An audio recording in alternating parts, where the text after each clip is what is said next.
Good evening everyone. तो जैसा कि आप सभी को पता है, हम यहाँ पर ले रहे हैं ऑनलाइन क्लासेस। किस क्लास के लिए? तो वो है 9th क्लास के लिए। किस सब्जेक्ट की? तो वो है मैथ की, जिसमें हम कर रहे हैं आपके फाइनल एग्जाम के लिए रिवीजन, जिसमें हम अभी तक 6 चैप्टर ही कर रहे हैं। आज शायद उम्मीद है कि ये खत्म हो जाए, तो करते हैं इसको शुरू।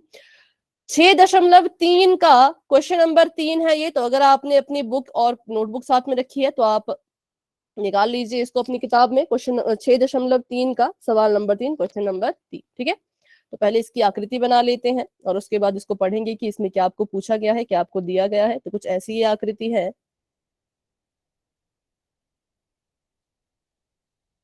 चलिए, इसका नाम है ए, इसका नाम है बी, इसका नाम है सी, इसका नाम है डी और इसका नाम है ई। यहाँ पे कुछ कोण बन रहे हैं। यहाँ पे एक कोण बना जिसका नाम है 35 डिग्री का। यहाँ पर जो कोण बन रहा है वो है 53 डिग्रीज का। बस इतना ही आपको दिया गया था। सबसे पहली चीज जो आपको दी गई है वो ये दी गई है कि जो आपकी रेखा ए बी है वो सी डी के समांतर है। ठीक है, ए बी और सी डी, सॉरी, डीई के समांतर है। तो देखो, कभी भी आपको ऐसे क्वेश्चन आएंगे और आपको कोई रेखाएं अगर समांतर दी गई होंगी तो उन समांतर रेखाओं के बीच की सबसे पहले तो तिर्यक रेखा ढूंढने की कोशिश करना। कोई भी सवाल आपको आता है 6th एक्सरसाइज का, तो आप कोशिश कीजिएगा ये ढूंढने की कि अगर एक रेखा ये है, दूसरी रेखा ये है, तो इनके बीच जो इनको काटती हुई जा रही है वो तिर्यक रेखा होगी। तो इसको हम कह सकते हैं कि जो रेखा है हरे रंग की, ये इन दोनों के बीच की तिर्यक रेखा है। ठीक है, सी वाली ये नहीं होगी, क्योंकि देखो ये यहां से शुरू होकर यहीं पे खत्म हो गई ना, तो इसको हम नहीं कह सकते कि ये तिर्यक रेखा होगी, क्योंकि ये आगे को नहीं बढ़ रही। इसने एक को ही काटा, समांतर रेखा को नहीं काटा, तो हम इसको नहीं कह सकते। लेकिन हाँ, ये जो ए रेखा है इसको हम तिर्यक रेखा कह सकते हैं। तो पहले चीज इन्होंने ये बताई। दूसरी बात इन्होंने कही कि जो आपका कोण बन रहा है जिसका नाम है बी ए सी, वो 35 डिग्री का है। जो आपका कोण है जिसका नाम है बी ए सी वो 35 डिग्रीज का है, 35 डिग्री का है। और दूसरा आपको ये कह रहे हैं कि जो आपका कोण बन रहा है सी डी ई वो 53 डिग्रीज का है। और आपसे पूछा है कि आप ये बताइए कि जो कोण है डी सी ई वो कितने डिग्री का होगा। कोण डी सी ई, पहले तो ढूंढो कोण डी सी ई है कहां पर, किस बिंदु पे होगा वो। मैम जी 53 डिग्री। नहीं, डी सी ई, कोण डी सी ई।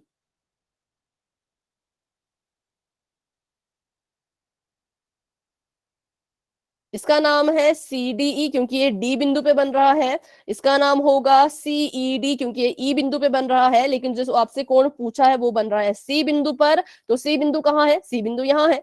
ठीक है, सी बिंदु मुझे यहाँ पर दिखा, तो मतलब इधर जो कोण बनेगा उसको हम नाम देंगे डी सी ई का। अगर आपको इसमें कोई डाउट है तो अभी के अभी पूछ लीजिए। अगर आपको ये समझ आ गया तो वाई टाइप करेंगे, डाउट है तो मुझसे अभी के अभी आप पूछ सकते हैं।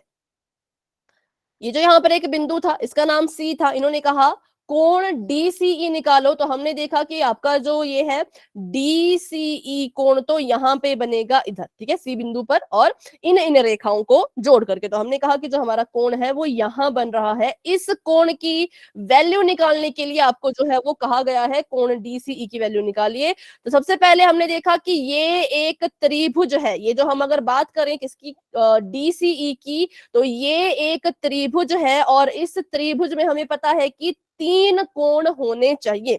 तो हमने बिना कुछ सोचे समझे अभी के लिए त्रिभुज को पूरा करने की कोशिश की। हमें पता है कि त्रिभुज है और त्रिभुज के तो 3 कोण होते हैं, लेकिन अभी तो यहाँ पे 2 की बात की गई थी। एक दिया गया और दूसरा पूछा गया, तो हमने कहा तीसरा कोण हम खुद से बना लेते हैं, जो कि यहाँ पर बनेगा। चलो, अब मैंने त्रिभुज के 3 कोण बना दिए। अब मुझे बताइए कि इसका मान अगर निकालना होता, आपको ये क्वेश्चन अगर पेपर में आता, तो आपके दिमाग में सबसे पहली चीज क्या आती?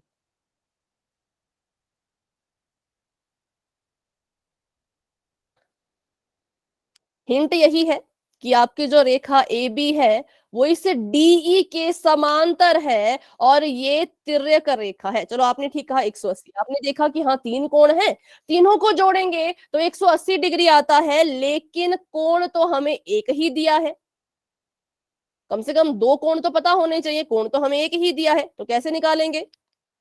चलो पहले लिख लेते हैं जो आपने कहा। आपने कहा कि जो आपका कोण है सी, कोण है डी, कोण है ई, इनको जब आप जोड़ेंगे तो 180 आएगा, क्योंकि ये त्रिभुज के कोणों का योग है, वो वाला गुण है। ठीक है, इसकी वैल्यू निकालनी है, इसकी वैल्यू निकालना मुश्किल है, ये हमें दिया गया है। क्या आपको दिख रहा है कि हम इसकी वैल्यू निकाल सकते हैं, इस वाले कोण की? Yes ma'am. कैसे? कारण बताएं, मतलब हाँ बताएं क्या वैल्यू होगी और कैसे निकालेंगे? मैम ये अल्टरनेट इंटीरियर एंगल है। ठीक, ये अल्टरनेट इंटीरियर है, मतलब ये अंतः एकांतर कोण है किसके?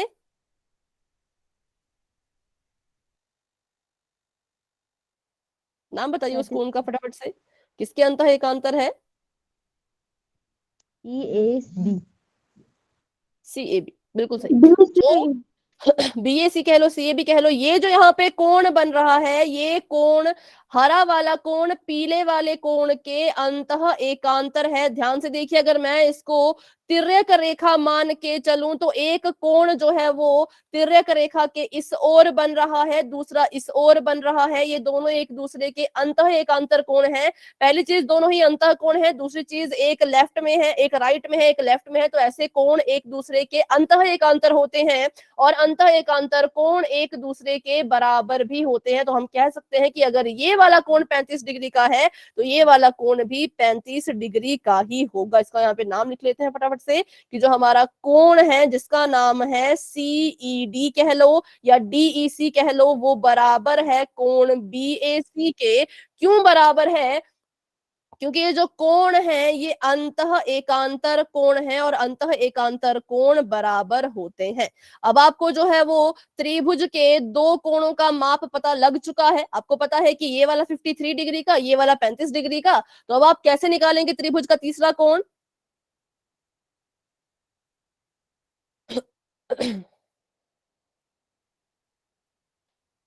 फाइनल रिवीजन है बच्चों, आपको आंसर दीजिए, जो भी आपको लगता है सही गलत कुछ तो बोलिए, क्योंकि फाइनल पेपर के लिए हम यहाँ पे रिवीजन कर रहे हैं। तो अगर आपको त्रिभुज के दो कोण पता है, ये वाला और ये वाला, और तीसरा निकालना है, तो हम क्या करेंगे? हम इसका इस्तेमाल करेंगे। तीनों को जोड़ो तो कितने के बराबर आएगा? 180 के। तो अगर मैं कहूं कि कोण डी में कोण सी जोड़ो, कोण सी में कोण ई जोड़ो, तो ये तीनों जो है वो बराबर आएंगे 180 डिग्री के, क्योंकि त्रिभुज के तीनों अंतः कोणों का जो योग होता है वो 180 डिग्री के बराबर होता है, जिसमें से मुझे पता है कोण डी जो है वो 53 डिग्रीज का है, कोण सी जो है वो तो निकालना है, और कोण ई जो है वो 35 डिग्री का है। तो इसको मैं ऐसे लिख करके बराबर है 180 लिख सकती हूँ, क्योंकि यहाँ पे त्रिभुज के कोणों का योग वाला गुण लगाया गया है। ठीक है, अब इनको जमा कीजिए। कोण सी को तो ऐसे कैसा रखेंगे, इन दोनों को आपस में जोड़ दो, तो यहाँ पर आ जाएगा 88, मतलब 88, 88 डिग्री बराबर है 180 डिग्री के। यहां से कोण सी की वैल्यू निकाल लेते हैं, तो कोण सी बराबर है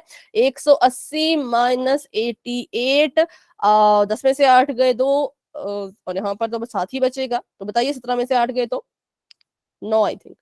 मैम जी 102 डिग्री। 102 नहीं, ये तो यहाँ पे कट गया ना, देखो ये तो 7 बच गया, यहाँ पे 10 हासिल चले गई, तो यहाँ पर 7 बच गया, तो 8 9 10 करें 9, 92, क्योंकि यहाँ पे कट के 7 बच जाएगा ना, इसने तो उसको कैरी दे दी, 0 में से तो 8 माइनस नहीं होता, तो यहाँ पर बन गया ये 10 और यहाँ पर बच गया 7, तो 17 में से 8 गए तो 9 आता है। इसका मतलब ये जो कोण है ये 92 डिग्री का है। इसका पूरा नाम लिख लीजिए, इसका पूरा नाम है DCE। तो कोण DCE बराबर है 92 डिग्रीज का। करते हैं इसका एक बार क्विक रिवीजन। हमने देखा, हमें एक आकृति दी गई थी, आकृति में बस इतना बताया था कि ये वाला कोण जो है वो 35 डिग्री का है और ये वाला कोण जो है वो 53 डिग्री का है। हमें कहा था कि इस कोण की वैल्यू निकालो, तो हमने देखा कि इसकी वैल्यू निकालने के लिए हमें और कुछ नहीं दिख रहा था, हमें बस इतना दिख रहा था कि ये एक त्रिभुज है, ये जो चीज यहाँ पर बन रही है ये एक त्रिभुज है, और इस त्रिभुज में अगर हमने त्रिभुज के कोणों का जो योग होता है वो 180 होता है, ये हमें पता था। बस दो चीजें पता थी, पहली चीज हमें ये पता थी कि ये हमें दिख रहा है त्रिभुज, और यहाँ पर जो है वो 3 कोण बनेंगे, ये वाला कोण दिया है, ये वाला कोण पूछा गया था, और तीसरा कोण यहाँ पे हमने एक्स्ट्रा जो है वो खुद से बना लिया। फिर हमने देखा कि अगर हम त्रिभुज के इस तीसरे वाले कोण को देखें जो कि बनाया तक नहीं गया था, जिसको हमने अपनी मर्जी से बनाया, वो कोण इस बाहर वाले कोण के क्या है? अंतः एकांतर है, क्योंकि सवाल में हमें ऐसा कहा था ए बी रेखा डीई रेखा के समांतर है और समांतर रेखाओं को जब एक तिर्यक रेखा काटती है तो उसके इधर उधर जो अंतःकोण बनते हैं, एक राइट में एक लेफ्ट में, वो एकांतर होते हैं। इस तरह से ये वाला कोण इसके बराबर आ गया और फिर हमें त्रिभुज के अंदर के दो कोण मिल गए। ये वाला कोण हमें मिल गया 53 डिग्री का, ये तो दिया हुआ था, और दूसरा कोण हमें मिल गया ये 35 डिग्री का। किसकी मदद से? इसकी मदद से। फिर हमने जो है वो इन दोनों की मदद से त्रिभुज के तीसरे कोण का मान भी ज्ञात कर लिया। तो इसमें किसी को डाउट है तो पूछ लीजिए, नहीं है तो वाई टाइप कीजिए ताकि हम आगे बढ़ सके। मैम ठीक है, तो देखते हैं अपना नेक्स्ट क्वेश्चन। अगला सवाल आप सभी के सामने कुछ इस तरह का है। ये वाला जो क्वेश्चन है ये पहले आया हुआ है। ठीक है, ध्यान से सुन लीजिए। ये वाला क्वेश्चन जो है वो पिछले साल आया था आपके एग्जाम में। काफी आसान है, कोई इसमें दिक्कत वाली बात नहीं है। पहले इसकी आकृति बना लेते हैं। तो आपको एक लंबी सी रेखा दी है और दिया है इसके पास बन रहे हैं इस लंबी सी रेखा की मदद से दो कुछ ऐसे त्रिभुज। ठीक है, नाम लिख लेते हैं। इसका नाम है P, इसका नाम है R, इसका नाम है T, इसका नाम है S, इसका नाम है Q।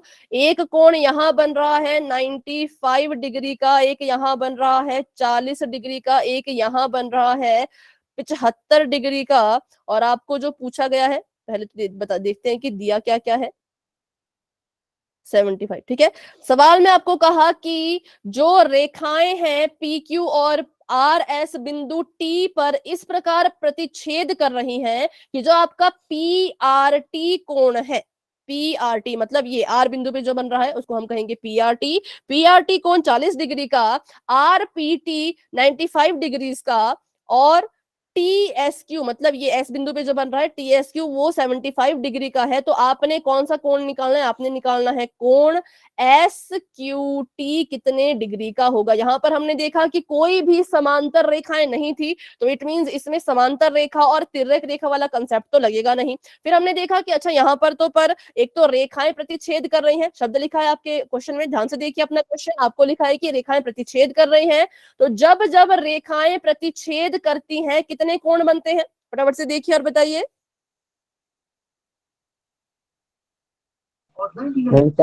चार कोण बनेंगे, 1 2 3 4। तो यहाँ पे भी लिखा है कि रेखाएं प्रतिच्छेद करें, तो इट मींस यहाँ पर भी चार कोण बनेंगे। ठीक है, तो बस ये हमने यहां से शब्द पकड़ा प्रतिच्छेद। प्रतिच्छेद शब्द से पता लग गया कि यहाँ पर इस T बिंदु पे चार कोण बनेंगे। फिर इन्होंने कहा कि बस इतना ही कहा था, बाकी कुछ नहीं कहा था, और कहा था कि SQT को ढूंढो। सबसे पहले तो देखिए कि SQT कोण बन कहाँ रहा है। तो मैंने जब ध्यान से देखा तो मैंने पाया कि SQT बिंदु Q पे बनेगा, जो कि यहाँ है। तो ये वाला कोण आपसे पूछा गया है कि इसका मान कितना होगा वो बताओ। तो पहली चीज हमने नोटिस की कि यहाँ पे बात हो रही है रेखाओं के प्रतिच्छेद होने की। प्रतिच्छेद होंगे तो चार कोण बनेंगे, और जब कोणों को ध्यान से देखा तो हमने आकृति देखी कि त्रिभुज भी बन रहे हैं। तिर्यक रेखा वाला कंसेप्ट नहीं लगेगा, लेकिन यहाँ पे त्रिभुज के कोणों का कंसेप्ट लग सकता है। तो ये वाला कोण और ये वाला कोण, क्या आपको इन दोनों में कोई रिलेशन दिख रहा है? ध्यान से देखिए, यस मैम। है ये दोनों आपस में शीर्षाभिमुख। शीर्षाभिमुख। ठीक है, और हमें जो है इन्होंने क्या किया, दो कोणों की वैल्यू दी थी ऊपर वाले त्रिभुज की, और पूछा गया है नीचे वाले त्रिभुज का कोण, और नीचे वाले त्रिभुज का सिर्फ एक ही कोण बताया है। देखो कितना इन्होंने क्वेश्चन को घुमा दिया कि अगर ये इस वाले त्रिभुज में हमें किन्हीं दो कोणों की वैल्यू बता देते तो हम तीसरे की निकाल लेते, पर इन्होंने क्या किया, दो कोणों की वैल्यू ऊपर वाले में दी और पूछा नीचे वाले त्रिभुज का है। तो हमें कुछ करना पड़ेगा कि हम ऊपर वाले त्रिभुज और नीचे वाले त्रिभुज में कोई रिलेशन निकाल सके। तो जब हमने ध्यान से देखा कि अगर मुझे इस कोण की वैल्यू कहीं से मिल जाए तो मैं फिर यहाँ पर इन दोनों को जमा करके 180 में से घटा के इसकी वैल्यू को निकाल पाऊंगी, है ना, ये हमें पता लग गया। तो अगर फिर मैंने देखा कि इस कोण की वैल्यू निकालना, तो कहां से निकालें? तो इसके लिए हम किसकी मदद ले सकते हैं? इस कोण की मदद ले सकते हैं। तो बताइए कैसे इसकी मदद लेंगे, सोचो और बताओ। ये दोनों हैं शीर्षाभिमुखी। ठीक है, तो अगर मुझे इसकी वैल्यू पता लग जाएगी तो उतने के ही बराबर ये वाला कोण भी तो होगा। तो इसकी वैल्यू कैसे मिलेगी? इसकी वैल्यू मुझे मिलेगी अगर मैं इन दोनों को जमा करके 180 में से घटा दूं। देखो ये वाला कंसेप्ट बच्चों आपको याद रखना पड़ेगा कि त्रिभुज के जो तीनों कोण होते हैं उनको जब हम जोड़ते हैं तो वो 180 डिग्री के बराबर उनका योग आता है। तो यहाँ पर हम लिख सकते हैं जो एंगल आपका P है उसमें अगर आप मैम एंगल 40 डिग्री। आर को जोड़ो, ठीक है, एंगल टी को जोड़ो, तो आपके पास आ जाएगा 180, क्योंकि ये क्या है, त्रिभुज के कोणों का योग 180 डिग्री होता है। और इसको सॉल्व करें तो कोण पी है मैम जी 90। 45 डिग्री। ठीक है बेटा, ठीक है, एक बार इसको सॉल्व भी कर लेते हैं साथ में, ताकि बाकी बच्चों को भी समझ आ जाए, है ना। 180 यहाँ पर, और अब इसको सॉल्व करते हैं, कोण टी की वैल्यू निकालते हैं ऊपर वाले त्रिभुज में। तो 180 में से अगर हम 135 घटा दें तो कितना आ जाएगा, 5 का 5, 7 में से 3 गए 4, 45। तो ये आ गया हमारे पास 45 डिग्री, जो कि आपने बिल्कुल सही कहा, 45 डिग्री का ये आ गया। तो अगर ये वाला कोण 45 डिग्री का है तो ये वाला कोण कितने डिग्री का होगा, 45। 45। ठीक है, ये आपका 75 दिया हुआ है, 75 डिग्री का ये गिवन था, और ये आपने निकाल लिया, ये है 45 डिग्री का। तो अब आपके पास त्रिभुज के दो कोण आ गए। जब त्रिभुज के दो कोण हमें मिल जाते हैं तो तीसरे की वैल्यू हम खुद ब खुद निकाल सकते हैं। तो हम क्या करेंगे, अब इन दोनों को जमा करेंगे और 180 में से घटा मैम देंगे। 320 डिग्री। ठीक है, वेरी गुड, बहुत अच्छे। तो यहाँ पर देखिए, एंगल एस जमा एंगल क्यू जमा एंगल टी बराबर है। हिमराज बेटा कुछ भी आप शेयर ना करें चैट में, क्लास पे ध्यान दीजिए, ठीक है। 180 के बराबर आएगा, क्योंकि ये क्या है, तीनों कोण का योग जो है वो 180 होता है, ये हमें पता है। कोण एस की वैल्यू हमें पता है, कोण एस हमारा जो है वो 75 डिग्री का है। कोण क्यू निकालना है, तो कोण क्यू को ऐसे का ऐसा ही रहने दीजिए। कोण टी हमारे पास 45 डिग्री का है, क्योंकि ये दोनों शीर्षाभिमुखी कोण थे। ये अगर 45 का है तो ये भी 45 का ही होगा, ठीक है। तो बराबर आ गया यहाँ पर 180 के, और यहां से कोण क्यू की वैल्यू निकालिए, तो मतलब हमें जो है वो 180 में से माइनस करना है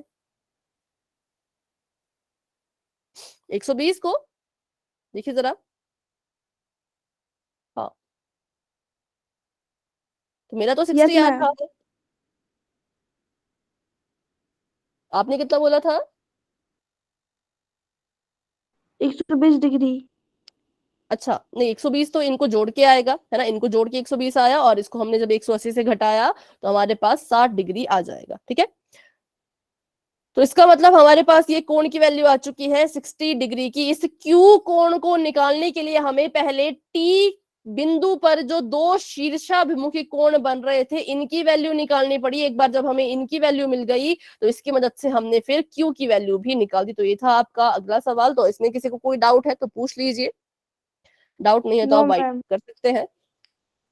तो यहाँ पे कौन सा कंसेप्ट बार बार यूज हो रहा है, कॉन्सेप्ट ये यूज हो रहा है कि त्रिभुज के तीनों कोणों का योग 180 होता है। अगर आपको त्रिभुज के दो कोण पता है तो तीसरा कोण निकालने के लिए क्या करना है, इन दोनों को आपस में जोड़ दो, और इन दोनों का जो जोड़ है उसको 180 में से 180 घटा माइनस दो। कर दो। ठीक है, उसको 180 में से घटा दो।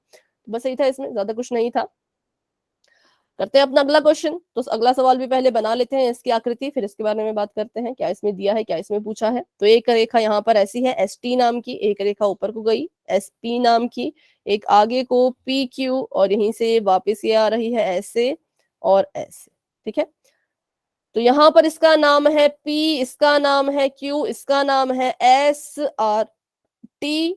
इतना ही था। और यहाँ पर इन्होंने कहा कि यहाँ पे एक कोण बन रहा है। बताइए, अगर कोण ऐसे दर्शाया गया है तो ये कितने डिग्री का होगा। 90 डिग्री। 90, बिल्कुल सही है हमारा 90 डिग्री का, क्योंकि हमें पता है बाकी कोणों को दर्शाना हो तो ऐसे कर्व का यूज किया जाता है। जैसे कि देखो यहाँ पे भी ऐसे इन्होंने कर्व लगाई, यहाँ पे भी कर्व लगाई, ठीक है, और यहाँ पे भी कर्व लगाई है। लेकिन इस कोण को देखो तो इसको दर्शाने के लिए इन्होंने दो सीधी खड़ी रेखाओं का इस्तेमाल किया। तो ऐसा कोण कब बनता है, जब हम 90 डिग्री के कोण को दर्शाते हैं तभी ऐसा कोण बनता है, ठीक है। तो यहाँ पर लिख लेते हैं, इसका नाम है एक्स, इसका नाम है वाई, और ये है आपका 65 डिग्री का। बस इतना एरिया था इसके बारे में। अब बात करते हैं पी क्यू। अगर, चलो आप बताएं ये इसका मतलब क्या है। पी क्यू है, फिर ऐसे कुछ सिंबल बना है, और उसके बाद लिखा है पी एस, इसका क्या मतलब है बताइए जरा, पढ़ा है हमने पहले।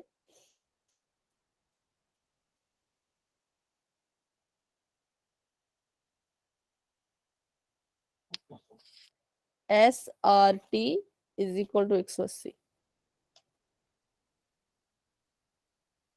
वो बात की बात है, वो तो देखेंगे। ये बताओ, ये जो यहाँ पे उल्टा टी है इसका क्या मतलब होता है, हमने देखो 3 तरह के सिंबल पढ़े थे, एक ये मैम लंबवत रेखा। लंबवत, ये होता था समांतर रेखा का, ये होता था लंबवत रेखा का, है ना। 2 हमने सिंबल पढ़े थे, इसका मतलब कि समांतर है और इसका मतलब कि लंबवत है।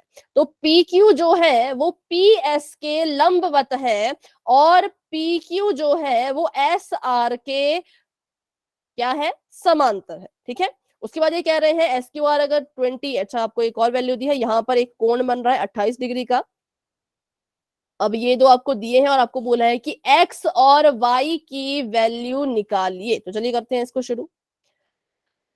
x और y की वैल्यू निकालनी है, ध्यान से पहले देख लीजिए x कहाँ है, y कहाँ है। x हमारा हमें यहाँ पे नजर आ रहा है, y हमारा हमें यहाँ पे नजर आ रहा है। अगर हम ध्यान से देखें, ठीक है, पी क्यू एस टी के समांतर है, तो इसको काटती हुई मैम जी बाई 28 डिग्री का तिर्यक होगा। रेखाएं, हाँ जी बेटा, बाई 28 डिग्री का होगा। y 28 डिग्री का होगा ऐसा आप कह रहे हैं। चलो पहले देखते हैं। एक तिर्यक रेखा मैंने देखा कि ये जा रही है, क्योंकि देखो इसने भी क्या किया, समांतर रेखाओं को काटा। दूसरी तिर्यक रेखा मैंने देखा कि ये जा रही है, क्योंकि इसने भी क्या किया, दोनों समांतर रेखाओं को काटा। तीसरी तिर्यक रेखा ये जा रही है, क्योंकि इसने भी दोनों समांतर रेखाओं को काटा है। इस क्वेश्चन में 3 तिर्यक रेखा है, पर काम की तिर्यक रेखा सिर्फ एक है, वो है लाल वाली, ठीक है, बस वही, और कोई भी नहीं। तो चलो देखते हैं। अभी जो आपने कहा कि y जो है वो 28 डिग्री होगा, क्यों नहीं होगा, पहले तो ये बात करते हैं। क्योंकि अगर आप इसको ऐसे बोलें कि ये पैरेलल है और ये तिर्यक है, आप कह रहे हैं कि ये अंतः एकांतर कोण है, ऐसा आप कह रहे हैं बेटा, एक बार बता यस दीजिए मैम। जो भी आपको लगता है मन में, ठीक है। तो हाँ, लेकिन अगर हम ध्यान से देखें तो अंतः एकांतर कोण कैसे होते हैं, जिन्होंने ऐसे होंगे, ठीक है, जो क्या करेंगे, जो तिर्यक रेखा को भी छुएंगे और आपकी समांतर रेखा को भी छुएंगे, है ना, उनको हम कहते हैं अंतः एकांतर। पर अगर मैं y को देखूं, y ने तिर्यक रेखा को तो छुआ लेकिन समांतर रेखा को तो नहीं छुआ, है ना। तो इसका मतलब y जो है वो इस समांतर रेखा पे कोण बन ही नहीं रहा है। वैसी बात करें अगर हम 28 की, तो 28 ने भी तिर्यक रेखा को तो छुआ लेकिन समांतर रेखा को तो छुआ ही नहीं। तो अगर ये कोण ऐसे होते, अगर ये ऐसे बने होते, ऐसा और ऐसा, तो हम कहते कि ये अंतः एकांतर है, लेकिन ये ऐसे नहीं थे, तो हम नहीं कह पाएंगे कि ये दोनों अंतः एकांतर है। फिर अगर हम इसको दूसरी तरह से देखें, तो एक तरह से भी आप कह सकते हो कि अंतः एकांतर आ रहे हैं। अगर आप ऐसा कहो कि ये वाली रेखा ले लो और ये वाली रेखा ले लो और ये वाली, इसको अगर तिर्यक मान लो, तब तो y और 28 कैसे आ रहे हैं, अंतः एकांतर आ रहे हैं। किस किस को लग रहा है कि अंतः एकांतर है, ये बताइए जरा।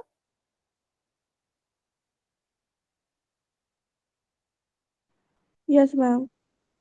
ठीक है, लेकिन क्या आपको ऐसा कहा गया था सवाल में कि जो आपका पी क्यू, सॉरी इसका नाम है पी, इसका नाम है एस, कि जो आपका पी एस है वो क्यू आर के समांतर है, क्या ऐसा हमें कहा गया है? नहीं कहा गया है। हमने देखा तो हमें लगा कि हाँ y और 28 जो है वो इस तरह से क्या आ रहे हैं, अंतः एकांतर कोण आ रहे हैं। लेकिन ऐसा नहीं हो सकता, क्यों? क्योंकि ये दोनों रेखाएं एक दूसरे के समांतर है ही नहीं। जब तक आपको ये ना कह दिया जाए कि रेखाएं समांतर है, तब तक जो है वो आप नहीं कह सकते कि ये अंतः एकांतर होंगे, ठीक है। तो अभी हमने इसको चारों तरफ से देख लिया, कुछ भी हमें नहीं मिला।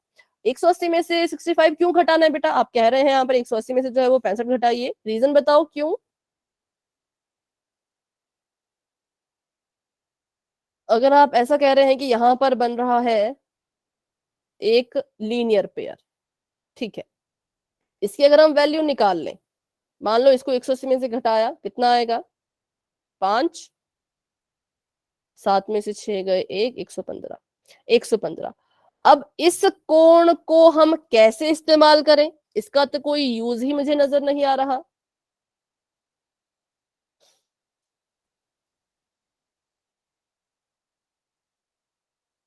तो अभी देखो, अभी हमने चारों तरफ से इस सवाल को देखा, रैखिक युग्म का इस्तेमाल किया, तब भी ये रैखिक युग्म निकालने के बाद भी क्वेश्चन सॉल्व नहीं हो रहा। बहुत ही अजीब सा क्वेश्चन है, ठीक है। तो बिल्कुल ध्यान से इसको समझते हैं, अभी आपको समझ आ जाएगा कैसे इसको निकालना था।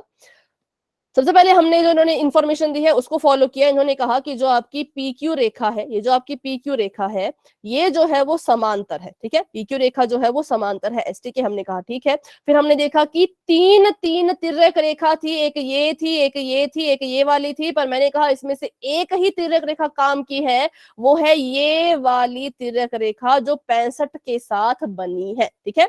ध्यान से देख लीजिए कौन सी वाली, जिस कोण पे आपका 65 डिग्री का कोण बना है वो वाली तिर्यक रेखा ही आपके काम आएगी इस पूरे सवाल को हल करने के लिए।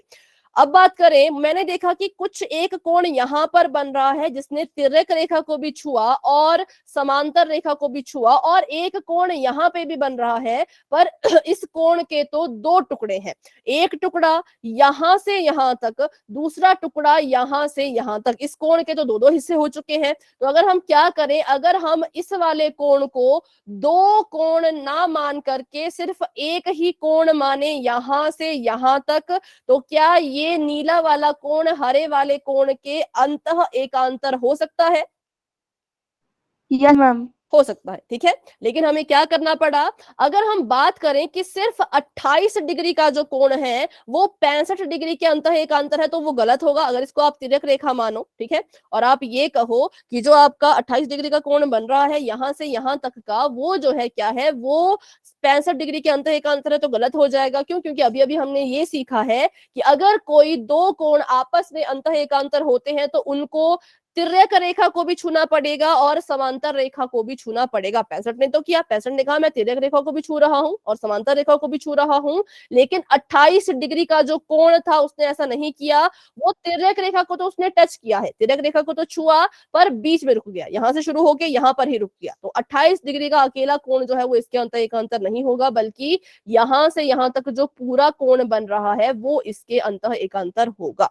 तो अगर मैं आपसे अभी एक और सवाल पूछूं कि यहां से यहां तक जो कोण बनेगा उसकी जो वैल्यू होगी वो आप कितने के बराबर लिखोगे?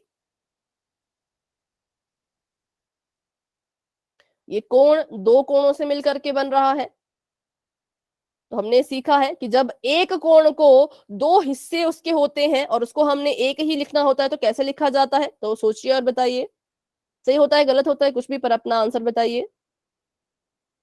मैम जो 125 डिग्री। नहीं, बस इसकी मैं बात करूं, हरे कोण की। अगर हरा वाला कोण x और 28 डिग्री से मिलके बन रहा है तो इसका पूरे को मैं कैसे लिख सकती हूँ?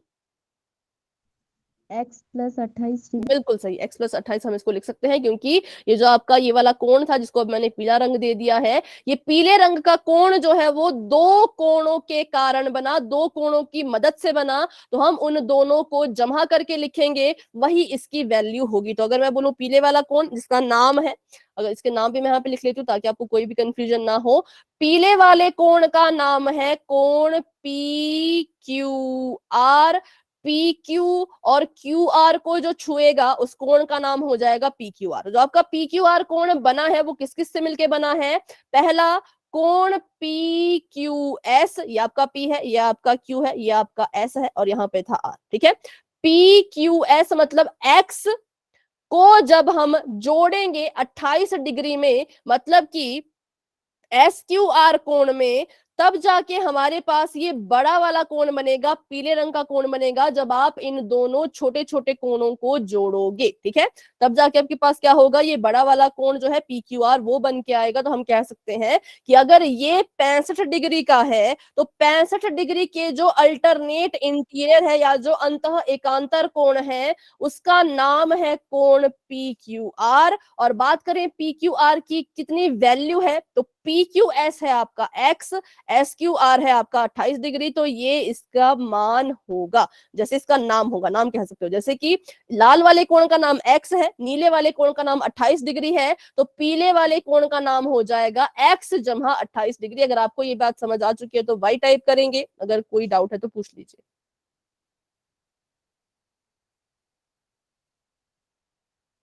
ठीक है, तो हमेशा याद रखना, अगर आपको दिख रहा है कि एक अकेला कोण तिर्यक रेखा को तो छू रहा है लेकिन समांतर रेखा को नहीं छू रहा, तो इसका मतलब कि ये जो है वो दो कोणों से मिलकर बन रहा होगा, और आप जो है वो इसको सॉल्व कैसे करेंगे, तो दो कोणों को लेकर के, ठीक है। अगर बेटा आपने पूरा ही क्वेश्चन नहीं आप सुन पाए तो आपको क्लास एंड होने का वेट करना पड़ेगा, पर कोई पर्टिकुलर डाउट है तो आप पूछ सकते हो। अगर आपको स्टार्टिंग से समझ नहीं है, स्टार्टिंग से आप क्लास में नहीं थे, तो फिर आप क्लास के एंड में हम इसको फिर से समझेंगे। पर अगर आपको कोई एक पॉइंट पे डाउट है तो अब आप अभी के अभी मुझसे पूछ सकते हैं।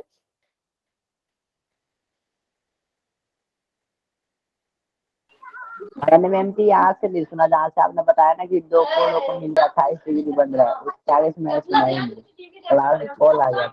चलो ठीक है, तो यहाँ से हम समझ लेते हैं इसको कि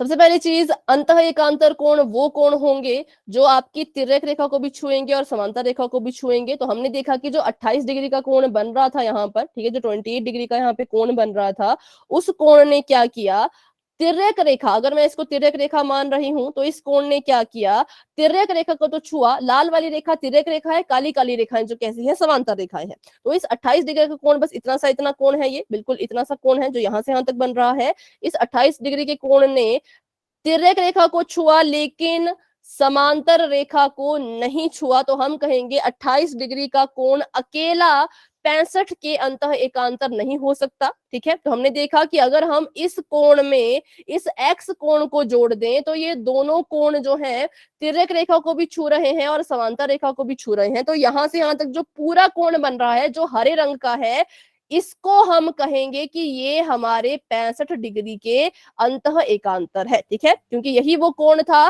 जो इस रेखा को भी छू रहा था, इस रेखा को भी छू रहा था, तो हम कहेंगे यही वो कोण होगा। लेकिन ये जो कोण है इसकी वैल्यू हमें नहीं दी गई है, इसकी वैल्यू हमें खुद निकालनी पड़ेगी। जो हम कैसे निकालते हैं कि अगर एक कोण दो कोणों की मदद से बन रहा होता है तो हम उसको उन दोनों कोणों की जमा के रूप में लिखते हैं। मैंने देखा पीला वाला जो कोण था वो इस नीले कोण और इस लाल कोण की मदद से बन रहा था। नीले कोण की वैल्यू है 28 डिग्री और लाल कोण की वैल्यू है x। तो इन दोनों को जब आप जोड़ के लिखोगे तो आपका पीले वाला कोण बन जाएगा, ठीक है। तो मैंने इसको यहाँ पे इसका नाम लेके लिखा था कि जो आपका कोण है जिसका नाम है PQR, मतलब ये पूरा का पूरा जो यहाँ से यहाँ तक पीला वाला कोण बन रहा है, इसको मैं लिख लेती हूँ येलो। येलो जो आपका कोण बन रहा है पीले रंग का, उसको जब हम लिखना चाहेंगे तो हम उसको लिखेंगे PQS जमा SQR। PQS जो है वो लाल कोण है, PQR जो है वो नीला कोण है। लाल का नाम है x, नीले का नाम है 28। तो जब हम इसको x जमा 28 लिखेंगे तो वो हमारे पीले कोण की वैल्यू आ जाएगी, ठीक है। और ये पीला कोण ही इस 65 डिग्री के कोण के क्या है, तो अंतः एकांतर है। इस क्वेश्चन में आपने इस चीज का बिल्कुल खास ध्यान रखना है, ठीक है। तो अभी लिख लेते हैं कोण PQR जो है वो बराबर है 65 डिग्री के, क्योंकि ये कैसे कोण है, ये है अंतः एकांतर कोण। और PQR की वैल्यू अभी अभी हमने सीखी, PQR की वैल्यू होगी x जमा में 28 डिग्री, क्योंकि PQR दो कोणों की मदद से बना, और ये बराबर आ जाएंगे 65 डिग्री के। और अब देखते हैं इसको हल करके, तो x की वैल्यू हमें यहाँ से मिल जाएगी, x बराबर है, मैम एक बार फिर समझा दो, थोड़ा सा पीछे से। कौन सा वाला? अगर आपको इन दोनों और तीन कोणों में डाउट है तो बेटा आपको क्लास के एंड होने का वेट करना पड़ेगा, क्योंकि उसके बाद हम इसको फिर से सीखेंगे। अभी अगर इससे कोई और डाउट है, मतलब इसके अलावा, इन कोणों के अलावा कोई डाउट है तो आप मुझसे अभी पूछ सकते हो, नहीं तो इसमें पूरी क्लास हमारी खत्म हो जाएगी, है ना। तो क्लास के एंड में रुक के भी आप, अगर आपको ये डाउट है इन दोनों कोणों के बारे में तो वो आप बाद में मुझसे पूछ लीजिएगा, लेकिन उसके अलावा कोई डाउट है तो आप अभी पूछ सकते हो। No ma'am. ओके बेटा, तो एक्स कितना आ गया? 28 डिग्री। 28 या 27? मैम जी 28 डिग्री।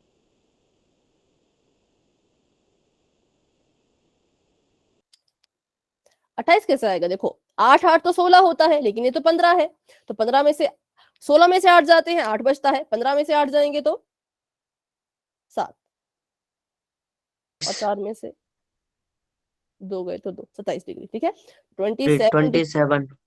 27 डिग्री हमारी किसकी वैल्यू आ गई? एक्स की वैल्यू आ गई। तो एक्स बराबर है 27 डिग्री का। तो यहाँ पर इतना सब करने से अभी हमें सिर्फ एक्स ही मिला है। अब हमें निकालनी है वाई की वैल्यू, जो कि आपको अब अच्छे से समझ आ गया होगा कि वाई हम कैसे निकाल सकते हैं। तो बताइए कैसे निकालेंगे? ये 27 है, बिल्कुल सही, वेरी गुड। और ये 90 है, ठीक है। त्रिभुज है ये एक, अगर हम इसको ध्यान से देखें तो यहाँ पे एक त्रिभुज बन रहा है और त्रिभुज के अंदर 3 कोण बन रहे हैं। एक कोण अगर 90 डिग्री का है, एक कोण अगर 27 डिग्री का है, 2 कोण आपको दिए गए हैं, तीसरे की वैल्यू निकालनी है तो 90 में 27 को जोड़ो और इसको जो है वो 180 में से घटा दो, आपके पास y की वैल्यू भी आ जाएगी, ठीक है। 90 जमा 27 और उसको हम माइनस कर देंगे 180 से, तो बताइए कितना आ रहा है।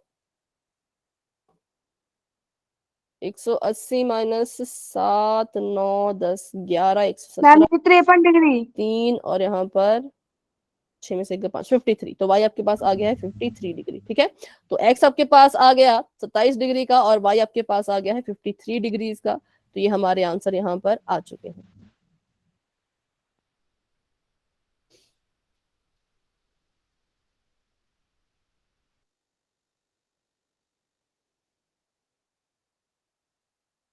ठीक है,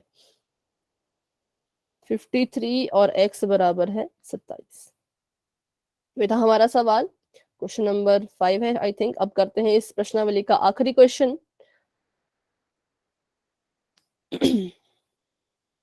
तो ये थ्योरी वाला क्वेश्चन है, इसमें जो है वो कुछ भी कैलकुलेशन तो नहीं होती, लेकिन इसमें थ्योरी इसको हम कहते हैं, जिसमें गणित कम और हिंदी या फिर वो वैसी चीजें ज्यादा यूज होती हैं, ठीक है। तो एक यहाँ पे त्रिभुज मान लियो, काला रंग का त्रिभुज है, और एक यहाँ पे मान लो लाल रंग का त्रिभुज ऐसे को बन रहा है। पहले इसकी आकृति बना लेते हैं और बाद में बात करेंगे क्या पूछा गया है। इसका नाम है P, इसका नाम है T, इसका नाम है Q, इसका नाम है R और इसका नाम है S, ठीक है।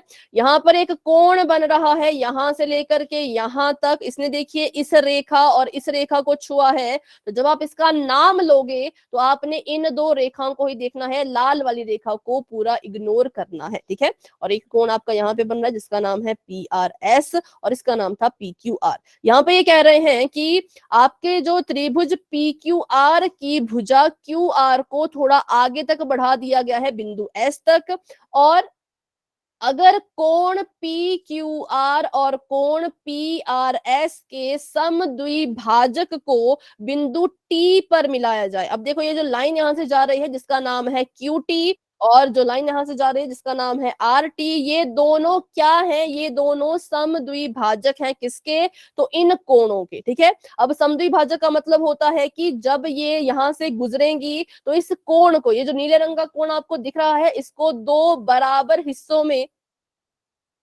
काटती हुई जाएगी। तो अगर इसके मैं 2 हिस्से करूं तो एक हिस्सा मैंने कर दिया हरे रंग का, ग्रीन कलर का, ठीक है, और दूसरा हिस्सा मान लीजिए पीले रंग का। तो ये 2 हिस्से इसने इसके किए। जब इसके 2 हिस्से होंगे और ये दोनों ही हिस्से एक दूसरे के बिल्कुल बराबर होंगे, यहाँ पे भी वैसा ही करते हैं।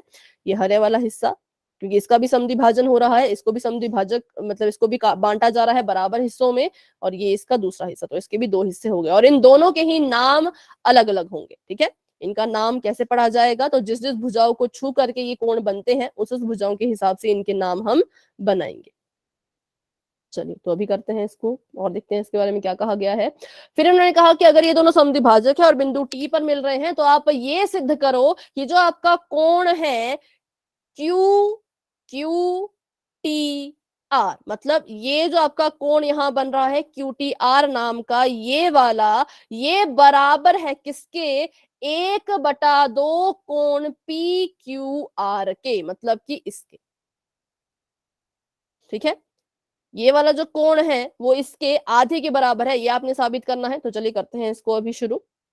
इससे पहले एक नियम पढ़ लेते हैं जो कि बहुत जरूरी है, और इस नियम का इस्तेमाल करके आप पिछले वाले क्वेश्चन को भी सॉल्व कर सकते थे, उसको हम फिर बाद में देखेंगे अगर जरूरत महसूस हुई तो। अगर मैंने कभी किसी त्रिभुज की एक भुजा को आगे तक बढ़ाया और कोई अगर कोण बाहर की तरफ को बन रहा होगा, तो इसका जो माप होगा, मान लो इसका नाम A है, ठीक है, इस बाहर वाले जो आपका एंगल बन रहा है इसका नाम A है, इसका नाम है B, इसका नाम है C और इसका नाम है D। तो जो आपका A होगा उसका जो मान होगा वो कितने के बराबर होगा, उसका मान कोण B जमा कोण C के बराबर होगा। जिसको मैं नाम देती हूँ E का, ठीक है।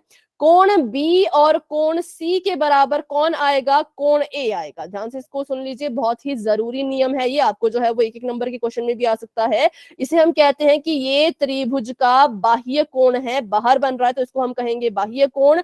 जो किसी त्रिभुज का बाह्य कोण होता है वो उसके अंदर की तरफ को उल्टे जो कोण बनते हैं, उसके सम्मुख, उसके सामने जो कोण बनते हैं, उनके जोड़ के बराबर होता है। तो कोण ए जो है वो किसके बराबर होगा? कोण बी जमा कोण सी के। कोण ई से इसका कोई भी लेना देना नहीं होगा। ठीक है, एक नंबर वाले क्वेश्चन में बेटा अब कह नहीं सकते आता है या नहीं, पर कभी भी आएगा तो आप इसको यूज कर पाएंगे। ठीक है, आपको दिया जा सकता है कि अगर ये वाला कोण 40 डिग्री का है, ये वाला कोण 50 डिग्री का है, तो बताइए कोण ए कितने डिग्री का होगा? ऐसा आपको आ सकता है क्वेश्चन, छोटा सा आया था एक बार। ठीक है, मम्मी 90 डिग्री का। 90 डिग्री का, क्योंकि हमने इनको जोड़ा तो वो बराबर आ जाएगा ए के। तो ऐसे क्वेश्चन आ सकते हैं, इसलिए रूल हमें सारे पता होने चाहिए। ठीक है, तो अगर मान लो ये तो मैंने ए को यहाँ पे बनाया था, अगर मैं इस भुजा को ना बढ़ाऊं, अगर मैं इस भुजा को ना बढ़ा करके इस भुजा को बढ़ाऊं, सॉरी, और अब जो मेरा कोण बनेगा वो यहां बनेगा, तो अब बताइए यहां पर जो कोण ए बन रहा है वो किसके बराबर होगा? सी के बराबर, सी के बराबर। सी जमा ई। ठीक है, सी जमा ई के बराबर। और वहीं अगर मैं इस वाली भुजा को ना बढ़ा करके इस वाली भुजा को बढ़ाऊं, तो फिर डी, सॉरी डी, तो इसके उल्टे बन रहा है बी और सी। ठीक है, तो आपका जो ये वाला कोण है, इसको अगर मैं कहूं एक्स, तो एक्स बराबर है बी जमा सी के। तो ऐसे होता है, कहीं से भी कोई भी भुजा बढ़ा दी जाए और कोण बाहर की तरफ को बन रहा हो, तो उसके उल्टे पर उसके साथ जो कोण बन रहा होगा ना, उससे उसका कोई रिलेशन नहीं होता, उससे दूर दूर जो आपको दिख रहे हैं उनके जोड़ के बराबर बाहर वाला कोण होता है। चलिए, तो ये था इसके बारे में थोड़ा सा कंसेप्ट। अब बात करते हैं सवाल की, क्योंकि ये कंसेप्ट इस सवाल में भी यूज होगा, इसलिए मैंने आपको ये बता दिया। ठीक है, सबसे पहले हमने देखा कि हमसे पूछ रहे मैम हैं आपकी कि आवाज आप, अटक रही है बहुत ज्यादा। बाकी बच्चों को मेरी आवाज आ रही है क्या? Yes ma'am. Yes ma'am. और जिन्हें आवाज नहीं आ रही बेटे, एक बार क्लास को लेफ्ट करके दोबारा से ज्वाइन कर लीजिए। चलो, इन्होंने कहा कि QTR और इसके बारे में बात की है, पर लेकिन हमने जो पहले देखा, हमें समझ नहीं आया कि कैसे सॉल्व करें। तो फिर हमने देखा कि यहाँ पे इन्होंने एक और चीज मेंशन की। देखो, सवाल जब भी दिया होता है ना, वो यूं ही नहीं दिया गया होता, सवाल की जो चीजें हैं उनका कहीं ना कहीं इस्तेमाल हमने करना होता है। यहाँ पे इन्होंने कहा कि PQR और PRS के समद्विभाजक हैं, तो मैंने कहा क्यों ना हम अपना सवाल PRS कोण से शुरू कर दें। क्यों? क्योंकि सवाल में दिया था। अच्छा, PQR से शुरू क्यों नहीं किया? क्योंकि PQR कोण का मुझे कोई लेना देना नहीं मिला, मुझे लेना देना किसका लगा? PRS जो यहां बन रहा है इसका मुझे लेना देना लग रहा है। क्योंकि जब मैंने इसको ध्यान से देखा तो जो PRS कोण है वो और कुछ नहीं बल्कि काले वाले त्रिभुज के लिए एक बाह्य कोण का काम कर रहा है। ध्यान से अगर हम देखें, इस लाल वाले को भूल जाओ, अभी सिर्फ काले वाले पे फोकस करो। तो ये जो यहाँ पर कोण बन रहा है यहां से यहां तक, ये मैंने देख लिया कि ये बाह्य कोण था किसका? तो इस वाले कोण का और इस वाले कोण का। तो मैंने फटाफट से क्या किया, मैंने जो है वो अपने उत्तर को शुरू किया किसकी मदद से? कोण PRS की मदद से। तो मैं PRS को लिख सकती हूं, जैसे मैंने लिखा था कि कोण A बराबर है B प्लस C के, तो वैसे मैं यहाँ पे लिख सकती हूँ कि मेरा जो कोण PRS, ये वाला जो कोण है वो बराबर है कोण QPR जमा कोण PQR के। ठीक है, कोण इसके और इसके, इसका नाम है QPR क्योंकि बिंदु P पे बन रहा है, इसका नाम है PQR क्योंकि ये बिंदु Q पे बन रहा है। ठीक है, तो मैंने इसको नाम दे दिया इक्वेशन नंबर 1। कहां से मैंने अपना ये वाला आंसर शुरू किया? मैंने देखा सवाल में समद्विभाजक दिए थे कोणों के, तो क्यों ना मैं बाह्य कोण की मदद लेकर के अपना सवाल शुरू करूं, क्योंकि इससे इसको हम और कोणों की नाम लेकर के और कोणों के रूप में लिख सकते थे, तो मैंने इसलिए ऐसा किया। अब बढ़ते हैं आगे। अब हमने देखा कि समद्विभाजक की बात कर रहे हैं, तो क्यों ना हम अपनी मर्जी से क्या करें, हम इस इक्वेशन नंबर 1 को दोनों तरफ 1/2 से या फिर आधे से गुणा कर ले। 1/2 से समीकरण लिख लेना आप, मैं इक्वेशन लिख रही हूं। इक्वेशन नंबर 1 को गुणा करने पर, ठीक है, कुछ देखो, जब भी हम किसी चीज को प्रूव करते हैं ना, तो कुछ चीजें होती है जो हमें खुद से करनी पड़ती हैं। तो यहाँ पे मैंने क्या किया, मैंने आधे से इसको गुणा किया। क्यों मैंने इसको हाफ से गुणा कर रही हूं? इसको कहते हैं आधा।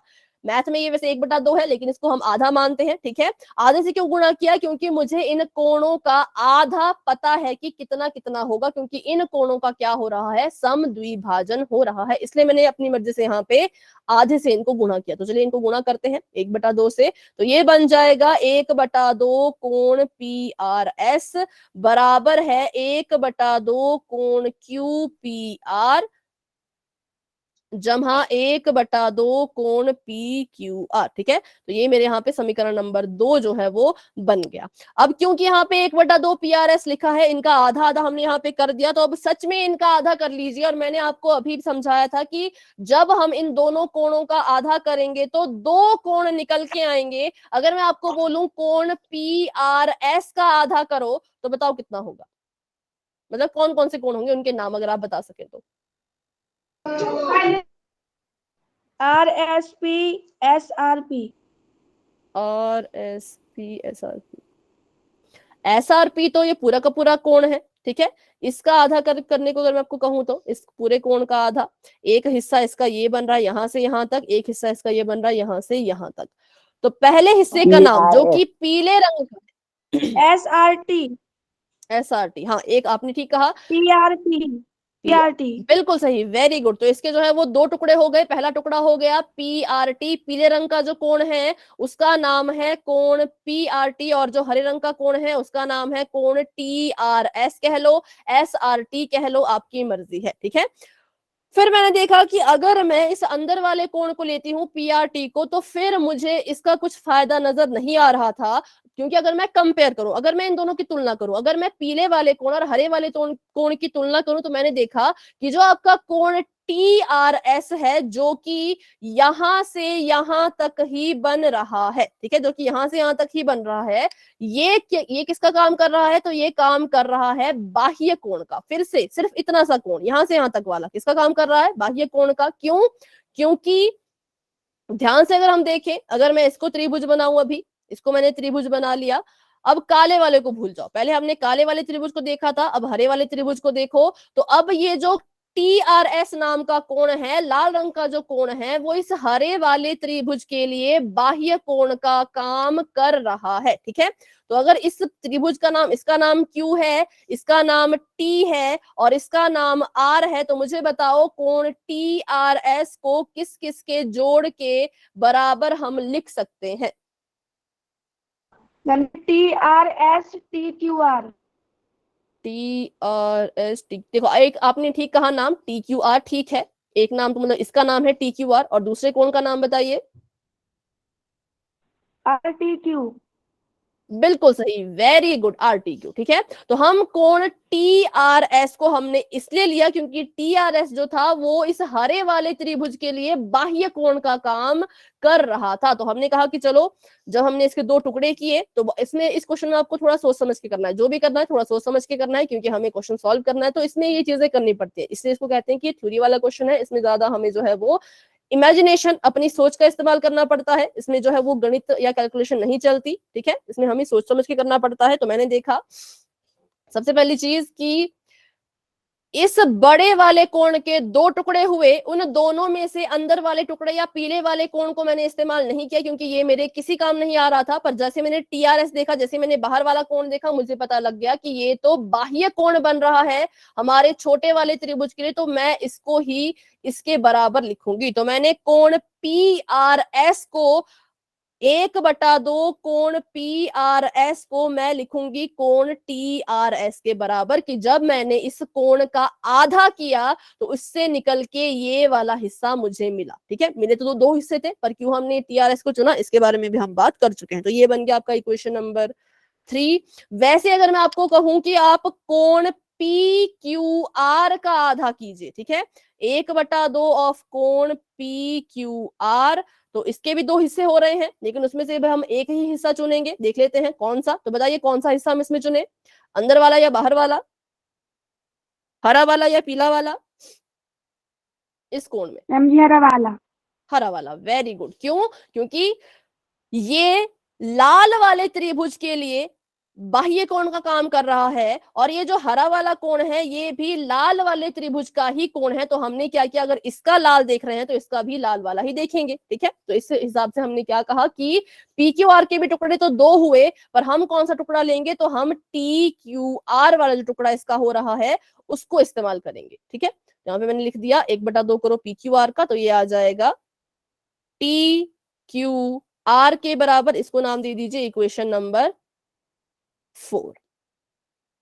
अब देखते हैं 1/2 पी आर एस को अब आप टी आर एस के बराबर लिखिए, और 1/2 पी क्यू आर को आप टी क्यू आर के बराबर लिखिए, क्योंकि हम इनको इनके बराबर लिख सकते हैं। ये इसका ही तो आधा टुकड़ा है, ठीक है। तो अब मैंने इसको यहाँ से हटा दिया, मैंने क्वेश्चन नंबर 2 में इसको यहाँ से गायब कर दिया, इसकी जगह पे मैंने लिख दिया टी आर एस, क्योंकि ये दोनों क्या है, ये दोनों एक दूसरे के बराबर हैं। और उसके बाद देखा जाए तो 1/2 क्यू पी आर इस त्रिभुज इस कोण का कोई भी आधा हिस्सा था ही नहीं, तो इसको हम ऐसे का ऐसा ही लिखेंगे 1/2 Q P R as it is, ऐसे का ऐसा। फिर बात करें 1/2 पी क्यू आर की, तो इसको हमने लिख दिया है इस वाले के बराबर, अंदर वाले कोण के बराबर, जिसका नाम है कोण टी क्यू आर। तो ये हमारे लिए बन गई इक्वेशन नंबर 5, ठीक है। अब हमने देखा यहाँ पर आके हम फिर से फंस गए, पर हमने अभी अभी एक चीज नोटिस की थी कि कोण टी आर एस को ये इसके बराबर लिख रहे हैं, लेकिन जो कोण टी आर एस है उसको तो एक और तरह से लिखा जा सकता है। कैसे? क्योंकि ये बाह्य कोण है, तो इस कोण को हम इस वाले और इस वाले कोण की जमा के रूप में भी तो लिख सकते हैं। यहाँ पर जब हमने सवाल को हल किया तो हमने पाया कि टी आर एस किसी और चीज के बराबर लिखा गया था, पर जब हम अपने क्वेश्चन का लॉजिक लगाएं, कंसेप्ट लगाएं, तो ये जो कोण टी आर एस है इसको तो हम इस वाले कोण और इस वाले कोण की जमा के बराबर लिख सकते थे। तो हमने क्या किया, हमने इसको क्या किया, अपनी तरफ से उस लॉजिक के हिसाब से इसकी एक और वैल्यू निकाल दी, ठीक है। ये वैल्यू हमें मिली जब हमने इक्वेशन को हल किया, और ये वैल्यू हम निकाल रहे हैं क्योंकि ये बाह्य कोण है। तो टी आर एस आपका आ जाएगा कोण टी क्यू आर जमा कोण क्यू आर क्यू टी, ओहो, T Q R Q T R, ठीक है। ये हमारे पास आ गई इक्वेशन नंबर 6, ठीक है। अब ध्यान से मेरी बात सुनिएगा और मेरे क्वेश्चन का जवाब दीजिएगा। अगर ये पूरी चीज यहां से यहां तक टी आर एस के बराबर है और ये भी पूरी चीज यहां से यहां तक टी आर एस के बराबर है, तो क्या ये दोनों एक दूसरे के बराबर भी होंगी? ये कंसेप्ट यस हमने मैम। पहले या दूसरे क्वेश्चन में किया था 6.1 के, और इसका आंसर है यस, वेरी गुड। कि हाँ, अगर आपकी पहली चीज, अगर ये पूरी की पूरी चीज इसके बराबर है और ये इसके बराबर है, तो ये दोनों भी आपस में बराबर होंगे। तो इट मींस हम इनको कैसे लिख सकते हैं, हम इनको लिख सकते हैं 1/2 कोण क्यू पी आर वो बराबर है, सॉरी 1/2 क्यू पी आर जमा कोण टी क्यू आर बराबर है कोण टी क्यू आर जमा क्यू टी आर के। मतलब बिल्कुल सिंपल है। इसमें देखिए, इसको कंफ्यूज मत होना। हमने देखा कि यहां से यहां तक ये टी आर एस है, यहां से यहां तक भी ये टी आर एस के बराबर है, तो ये दोनों आपस में भी बराबर होंगे। जैसे कि अगर ए बराबर है सी के, बी बराबर है सी के, तो ए बी भी एक दूसरे के बराबर ही होते हैं। इस लॉजिक के हिसाब से हमने ये चीज की, ठीक है। अब यहाँ पर इसको हमने इक्वेशन नंबर दे दी 7। अब उसके बाद हमने देखा कि जो आपका ये टी क्यू आर है वो इधर भी है, इधर भी है। जैसे हम x को सॉल्व करते थे तो हम क्या कोशिश करते थे कि जो हमारा x है वो बराबर है कि दोनों तरफ ना हो, उसको एक ही तरफ रखो। या तो इस टी क्यू आर को उठा करके यहाँ ले आओ, या तो इस टी क्यू आर को उठा के वहां भेज दो। तो मैंने क्या किया, मैंने इस टी क्यू आर को यहाँ से उठाया और इसको मैं बराबर है कि उस पार अभी भेजने वाली हूँ। तो ये 1/2 क्यू पी आर ऐसे कैसा रह जाएगा, ठीक है, ये ऐसे कैसा रह जाएगा। और जो आपका कोण है टी क्यू आर ये भी ऐसे का ऐसा, जमा का निशान कोण क्यू टी आर ये भी ऐसे का ऐसा। और हमने क्या किया, हमने जो है वो बराबर है कि उस पार से इस कोण को उठा करके लाना है। तो इसको जब हम लाएंगे तो ये अपने साथ माइनस का निशान लेके आएगा, माइनस का टी क्यू आर। अब ध्यान से देखिए, अगर ये x होता और ये माइनस एक्स, क्योंकि दोनों सेम है ना, तो अगर ये x है तो ये भी तो x होगा। एक x जमा का, एक x माइनस का, x माइनस x अगर होते हैं तो वो आपस में कट जाते हैं, उत्तर आता होता है 0। तो ठीक उसी तरह इस टी क्यू आर से ये टी क्यू आर कट गया, इनका आंसर भी आ गया 0 और हमारे पास बच गया 1/2 कोण क्यू टी आर बराबर है कोण क्यू टी आर के। और यही चीज थी जो आपसे पूछी गई थी। तो हमने जो है वो इतनी सारी चीजें करके, इतनी सारी चीजों पे अपना दिमाग लगा लगा के यहाँ तक हम पहुंच गए। तो कुछ चीजें इसमें थी जो आपको ध्यान में रखनी थी। वैसे मुझे लगता नहीं कि ये क्वेश्चन आएगा, क्योंकि ये बहुत ही ज्यादा लेंदी है, इतनी कैलकुलेशन मुझे नहीं लगता आएगी, पर अगर आती है तो रिस्क नहीं ले सकते। 6.1 का हमारा टारगेट यही था कि 6th प्रश्नावली को, 6ठे प्रश्नावली को हम पूरा करेंगे A to Z, जो कि हमने कर ली है। इसका हमने एक भी सवाल नहीं छोड़ा है। बाकी जो प्रश्नावलियां होंगी उनको शायद हम पूरा पूरा ना करें, लेकिन हाँ जरूरी जरूरी क्वेश्चन करेंगे। ठीक है, तो बस ये था इस क्वेश्चन के बारे में। तो अभी ये हो चुका है बिल्कुल ही खत्म, और हम जो है वो कल से मतलब अगली क्लास से ही कर पाएंगे, इस क्लास से तो नहीं हो पाएगा। 1 फरवरी से हम शुरू कर देंगे चैप्टर नंबर 13, जिसका नाम है पृष्ठीय क्षेत्रफल और आयतन। ठीक है, ये तो ठीक है। अभी चलो आज की क्लास को यहीं तक रखते हैं। आज की क्लास को लेकर के अगर आपका कोई डाउट है तो पूछ लीजिए, लेकिन अगर डाउट नहीं है तो आप क्लास को लेफ्ट कर सकते हैं। जिनका भी डाउट था उस पुराने वाले क्वेश्चन को लेकर के, वो जरूर क्लास में बने रहिए, उसको सीखिए, क्योंकि वो उसके चांस है, उसके आने के चांसेस हैं इस बार।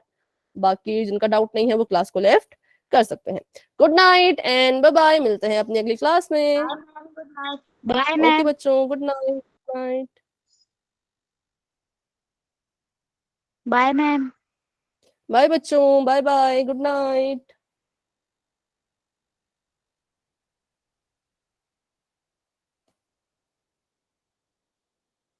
एक मिनट।